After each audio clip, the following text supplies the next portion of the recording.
C'était le début de l'été, et sur mon fil Twitter est apparu un message de Svelte qui nous annonçait quelque chose d'important dans les jours à venir.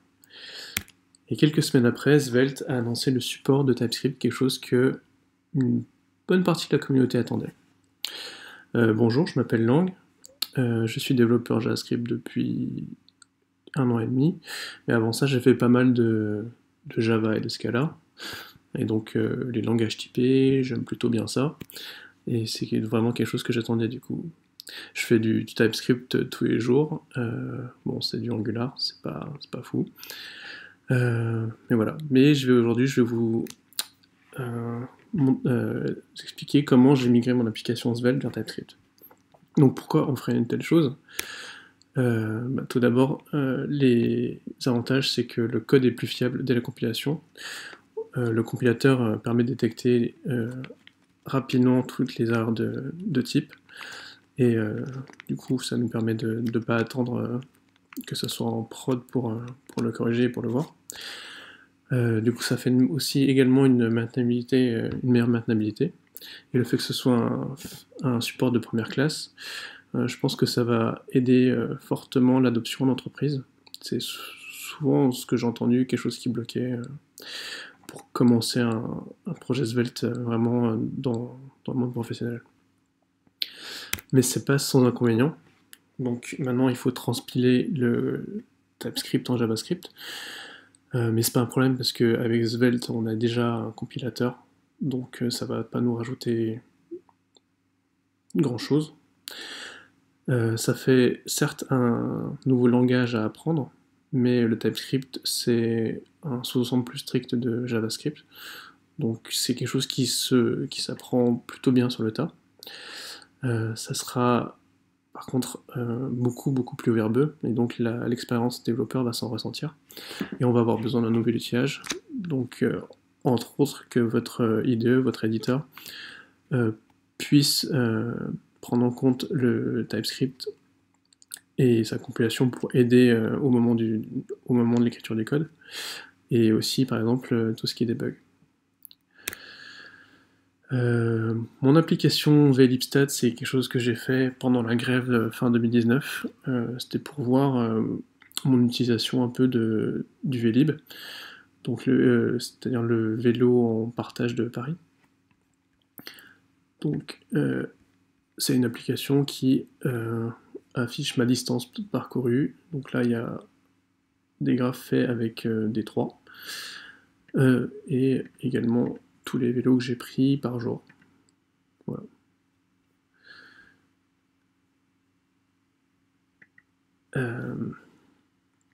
Donc, pour migrer, j'ai fait 105 étapes. Donc, en suivant l'article officiel qui était sur le site de Svelte, j'ai généré un nouveau projet à côté pour comparer tous les nouveaux fichiers avec mes anciens. Donc, je fais ça simplement avec ces 3 commandes. Donc dès le départ, il y avait un problème, j'ai eu ce message d'erreur, donc ça c'est qu'il faut mettre à jour votre node. Donc si vous avez une version 13.8, ça devrait aller. Ensuite, on met à jour package.json pour ajouter tout ce qui est TypeScript, le plugin pour le compilateur, TSLib. Donc ça c'est vraiment du copier-coller. Copier aussi coller pour tout ce qui est config du compilateur, donc toute la config rollup, c'est de copier-coller depuis le projet généré à côté. Ensuite, dans notre code source, j'ai renommé tous les fichiers JS en TS, et dans les composants Svelte, dans la balise script, j'ai ajouté lang TS. Il nous reste ensuite à configurer le TypeScript. Donc ça se fait dans le fichier tsconfig.json. Il y avait un petit problème avec certaines librairies que j'ai utilisées qui sont pas compilées, qui sont pas disponibles en ESM, mais en CommonJS. Donc dans ce cas, ça donne ce message d'erreur ici. Donc si ça vous donne ça, il va falloir indiquer au compilateur ces deux options. Et là, on fait npm run dev, et l'appli marche à nouveau, et c'est la fin. Mais pas exactement. Ce qui reste en fait, c'est ce pourquoi on est passé sous TypeScript, c'est-à-dire le typage. Et ça, c'est pas en fait une mince affaire. Svelte a mis à disposition un utilitaire pour valider. Donc c'est SvelteCheck qu'on peut lancer de ces deux manières. Donc moi innocemment je l'ai lancé. Et là, grosse panique, j'ai eu cette log qui s'est affichée dans mon terminal. Donc c'est des warnings et des erreurs de type qui nous dit principalement qu'il ne connaît pas les attributs ou les méthodes quand je les appelle sur des objets. Donc voilà, sur mon projet de 5 composants, j'avais 30 erreurs. C'est un petit projet, donc ça fait un peu peur, mais c'est pas tant que ça. C'est le moment de vous faire une petite pause à propos des IDE. Donc moi, je viens du Java et du Scala, donc j'utilise IntelliJ depuis presque 10 ans. Et là, le problème, c'est qu'il n'y a pas de support officiel pour Svelte. Il existe un plugin, mais qui ne supporte pas encore le TypeScript, et on aimerait bien, du coup, que JetBrains supporte officiellement Svelte et TypeScript, donc du coup, si ça vous intéresse, il faudrait aussi aller voter sur la page officielle de plugin. Donc là, ça fait pas mal de trucs en rouge. C'est pas hyper gênant, mais comparé à l'outil officiel Svelte qui a été développé pour VS Code, là, si le VS Code vous aide vraiment. Donc, on va définir tous les types. Une fois définis, on va aussi importer tous les types utilisés par les libs. Donc, par exemple, dans D3, il y a tous les types correspondants avec @types d3array. Et on va également typer les retours des fonctions. Donc, les types, pour moi, c'est des interfaces. Ça décrit vraiment tous les objets métiers et tous les attributs possibles avec le type. Voilà, il y a des exemples. Mais ce qui m'a pris le plus de temps, en fait, c'est que pour manipuler toutes ces données, j'ai utilisé Ramda, qui m'a permis, entre autres, de faire des groupements de toutes les courses valib par jour, puis par mois. Et donc ça m'a donné des structures de données assez complexes de tableaux, de tableaux, de tableaux, de tableaux. Donc là j'ai un petit peu regretté de ne pas avoir de me replonger dans le code quelques mois après et de ne pas avoir mis plus de commentaires. Et le fait d'avoir un TypeScript, ça m'aurait empêché tout ça et je l'aurais fait dès le départ en fait. Une fois qu'on a défini les types, on va les utiliser. Donc, pour les utiliser, on va les utiliser ici. Donc, on va typer l'argument et typer le retour. Alors, par contre, quand on importe une interface ou un type depuis TypeScript 3.8, il va falloir lui indiquer type ici. Avant, c'était pas obligatoire. Et ça va permettre, entre autres, à Rollup, quand il fait le tree shaking, de savoir que au moment qu'il a uniquement besoin de ce type pendant la compilation, mais après, les interfaces en TypeScript n'existent plus pendant le runtime. Donc voilà, si vous ne mettez pas de type, là maintenant, à la compilation, il va vous indiquer ce message d'erreur.